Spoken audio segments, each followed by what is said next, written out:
Wilson Morales from Black Women TV. I have to cheat and say that I've seen this movie 3 times.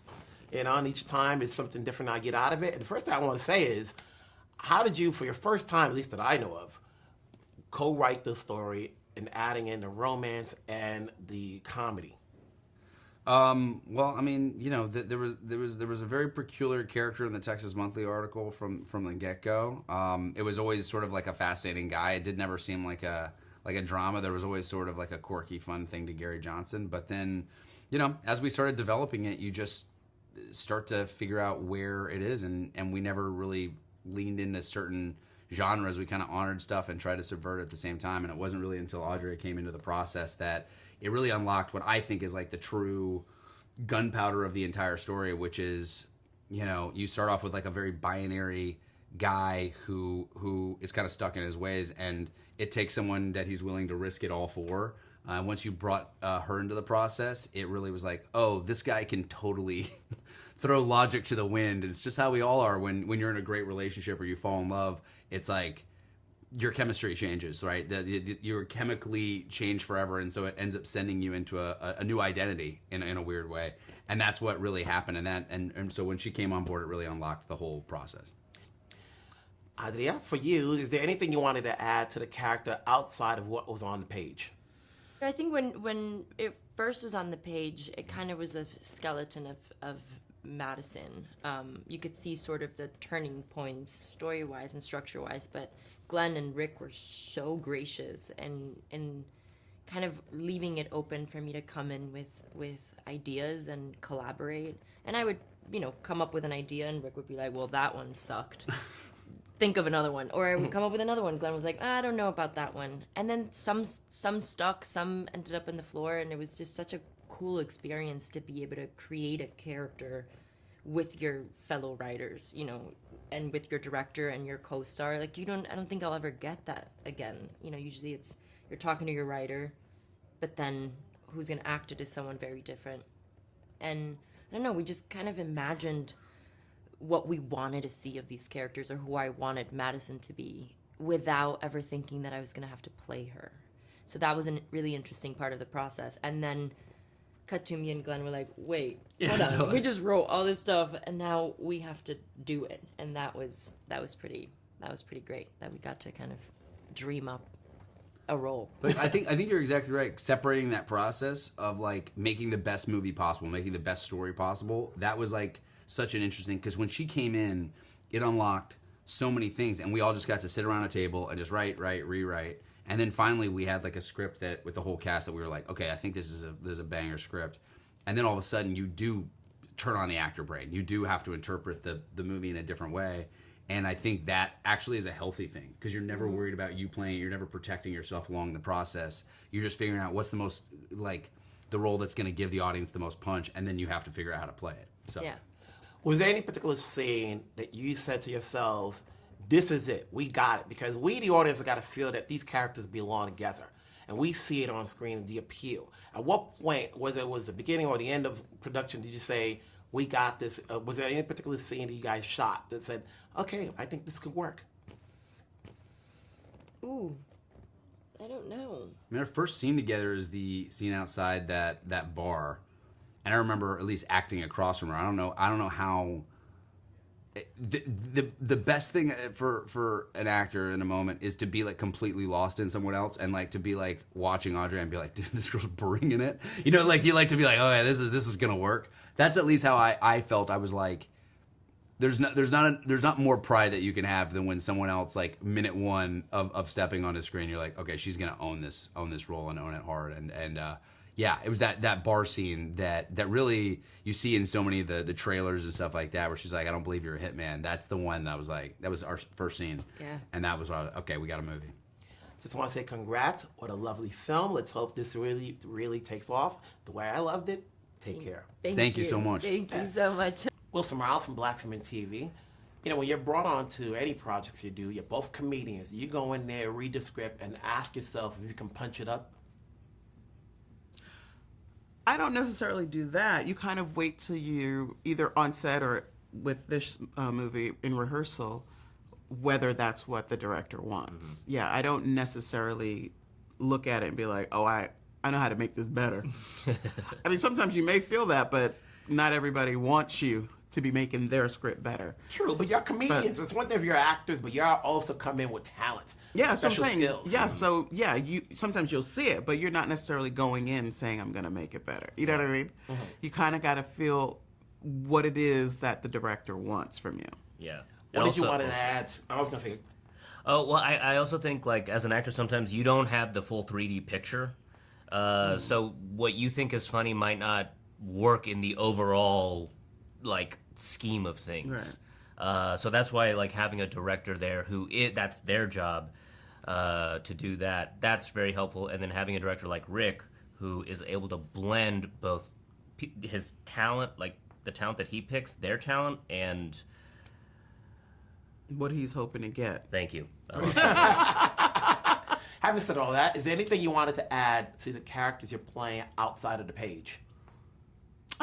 I mean, I think every time you play a part, you bring a little bit of yourself anyway.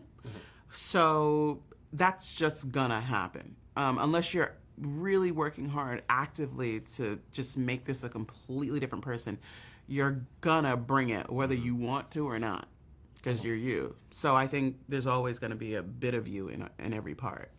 You know, sometimes you hear these stories about, oh, so-and-so got arrested because she tried to hire a hitman, or he tried to hire a hitman. When you do a movie like this, do you take into perspective now when you read these stories, like there are no hitmen, but somebody did try to hire somebody? You know, there's a website. It's like hireahitman.com, and it's not real, but people will like go to that website and try, I think. But now, yeah, it's a little like it's dispelled the myth a little bit. Right. So that's kind of it. I don't know. Learn something there, right? Yeah. And then what was the set like, obviously, when you're working with Richard and Glen and Adria, and not all of you have scenes together all the time, but just the chemistry between everybody in different scenes all works. How was the table read? We didn't do it. We didn't do a table. Yeah, We had the Zoom. We had one Zoom session. Yeah, but it was just our scenes Yeah. that we did with Glenn. So I didn't meet Adria until I was working. We met in the makeup trailer. I didn't meet her till yesterday. Yeah. Yeah. Yeah. So I mean, you hope for chemistry, and considering how everybody feels about the film, I think we had it. So grateful for that. And I think that's part of Rick's eye. I think he's really Yeah. good at that. Just feeling vibes out and thinking like, oh, I think they'll be good together. Now, take me back, obviously, when you were coming out for this role, what led you to say yes to taking on this project in the first place? It was a job, and I like to work. Yeah, and it's Rick. Yeah. I've gotten this question a few times, and I'm like, Yeah, who's not gonna? he asked me to do it. Right. You think about, is it the part, the location, the money, like the time frame? Does all of that come into factor when you say, even though it's Rick, can you do it? Well, I mean, if it's a interesting part, you want to do it. It doesn't matter where they're shooting it, unless you just can't physically be there during that time. But it doesn't matter where they're doing it or how much they're paying you. If it's a great part, you're gonna play it. Yeah. So this was a fun script, and then it's a director that I know and love, so it's not even an option not to do it, really. Yeah, it's like you'll make the time and the effort to do it. Yeah. Congrats on the roles. Congrats on the film. I think it's very lovely, very romantic, and I think people will get a kick out of it. Thank you. Thank you. Take care. Wilson Morales from Black Film and TV. You make this film, and you've done countless films, but the heart of a good romantic film is the appeal. Yeah. So you getting this together with Glenn, at what point did you say, okay, we have to do more or less on the appeal to sell it? Oh, wow. Well, we knew where we were going. Like, this nerdy guy becomes an appealing guy. He becomes that charismatic guy. And, she's kind of that way from the beginning. So we were always making kind of a sexy thriller. That was going to be the thing. But his character has to go some way. So I don't know. We don't think that consciously about selling it. Just what you would want to see. But, yeah, there's definitely, you get two charming, charismatic performers together, you're gonna have that chemistry, and it's gonna have that look, I think. when Glenn is talking about the different costume changes he's going to have to go through the movie, what was the input and the talk about as far as, okay, go with this or go with that? Man, we had so much fun with that. Glenn really went off the deep end with all the hitman characters. I mean, they're all myths. They're not real people. He's trying to appeal to what the client thinks they are as a hitman. So you can kind of do anything. And Glenn really ran with that. The makeup, the hair, the accents, all that. So we had a lot of fun.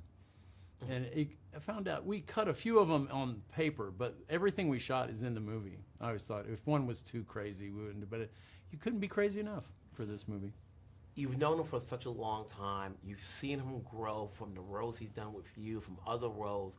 What's been the biggest change as you see him now turn into this big leading man, hopefully big movie star?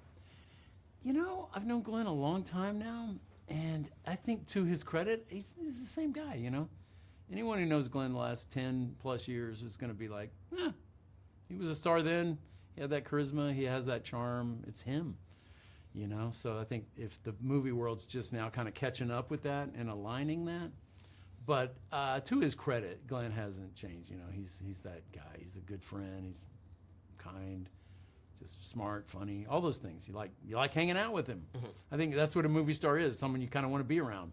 That's Glenn, Part of the likability about this movie is that all of the characters are winning characters, I think so. From Adria to Retta to Sanjay. Talk about, those characters and giving them more to do than just being in the background. Yeah, well, I thought, these parts, especially the police side of the movie, I didn't want that to get stiff. There's something about comedians. People like comedians, and Sanjay, Retta, they have such great sense of humor. They're very, creative, and they bring so much. So I thought we would have a lot of fun just hanging out with them, even when it's serious, But there's something appealing about them, So. At the end of the day, obviously, I always say there's a lot of projects out there. Whether you catch them in the theaters or on streaming or on cable, you have to market the film. Doesn't matter whether it's good or not good. People still have to know about it. Have to know about it. What's going to be appeal to having people see Hitman, whether it be in the theaters when it comes out or on Netflix? Yeah, you're right. The challenge in the modern film world, it costs a lot to let the American public know a film exists. Mm-hmm. How do you get to them? So studios just kind of run a lot of TV ads. Everybody else, other people find it from, we're lucky we're on Netflix. We're in theaters, but then we'll be on Netflix forever. So, most people subscribe. Hopefully they'll see the movie there if they haven't seen it in a theater. So, I don't know. You just make the movie, and then it just is birthed into the world, and you just hope it has a good life, but you can't really control it. So. What goes into saying yes to whatever projects you take? Is it the story? Is it the time frame when you can do it? Is it the location? It's always, to me, it's just characters. I always just do what I want. I've never done anything I didn't want to do. So, but it's always character. It's like a story, something really intriguing that you got to discover. Something that sends you on a deep path of some kind. Even if it's a funny, weird path, it's a path of some kind. So I don't know, an exploration or something.